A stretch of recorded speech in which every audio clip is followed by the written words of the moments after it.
Hey, it's me. Remember that every thought, feeling, and belief you have creates a real form, just as real as anything on earth.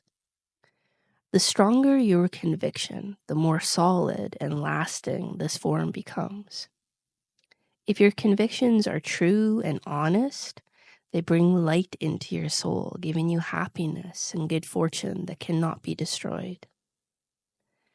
If, on the other hand, your attitudes are untrue, these forms don't last as long. They can still be powerful, but they fade once you no longer hold those false ideas. Path we're on can be imagined like a landscape with thickets, meadows, and steep cliffs. These scenes aren't just symbols, they actually exist in the spiritual world, shaped by your inner thoughts and feelings. When beliefs or desires stay hidden in your unconscious, they hold much more power over you. Anything out in the open can be questioned and changed. What stays hidden is harder to break down. So it's important to uncover what's in your unconscious, especially the ways you may cling to something that isn't true. One common false idea is what we might call an abyss within you. This abyss feels threatening. It's not real, though. It's a fear that if you don't get your way, if someone doesn't accept you, or if you have to face your own imperfections, your whole world might collapse. You may never have put it into words, but if you look closely at times when you feel anxious or panicked because something isn't going exactly as you want, you'll sense this abyss underneath. To get rid of it, you have to jump in.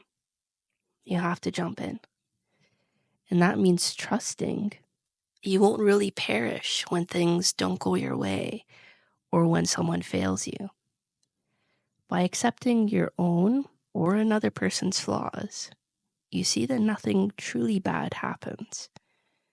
At first, it feels frightening, but once you let go, you realize this threat was an illusion all along. We often have a hidden wish to be free without taking full responsibility for our choices.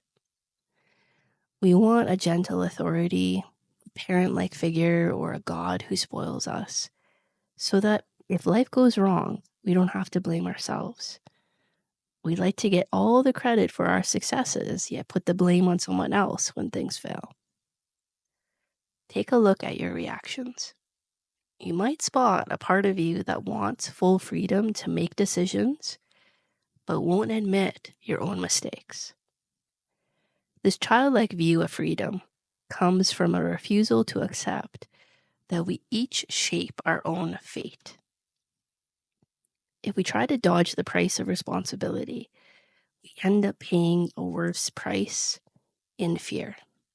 We live afraid that someone else's flaws will bring us harm, never seeing that our own hidden attitudes also invite trouble.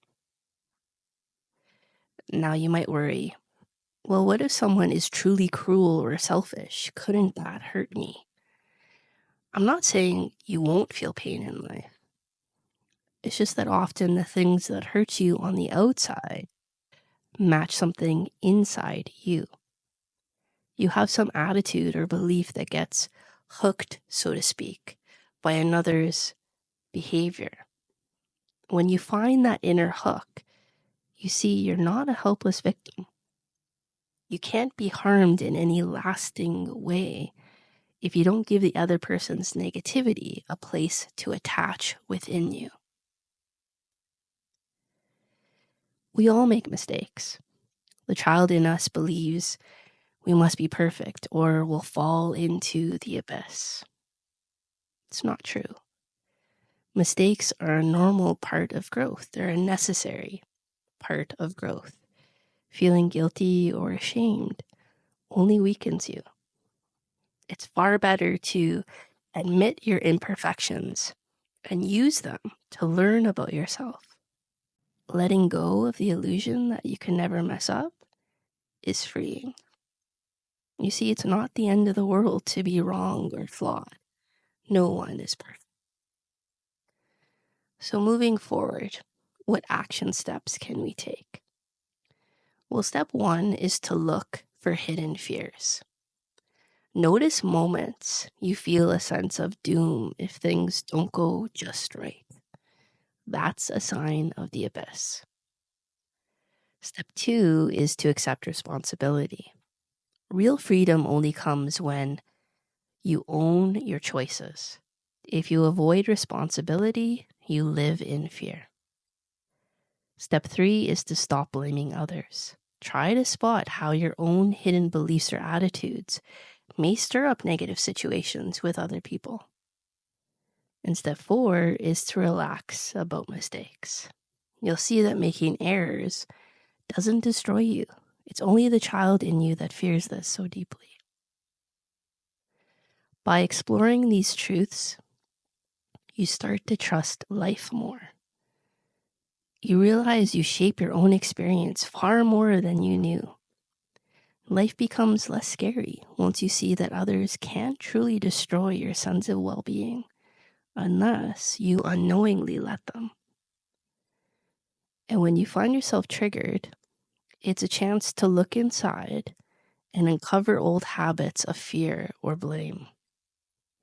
With each step, you break down the illusions that kept you stuck and discover the calm, solid ground of reality beneath your feet. Love you. Connect soon.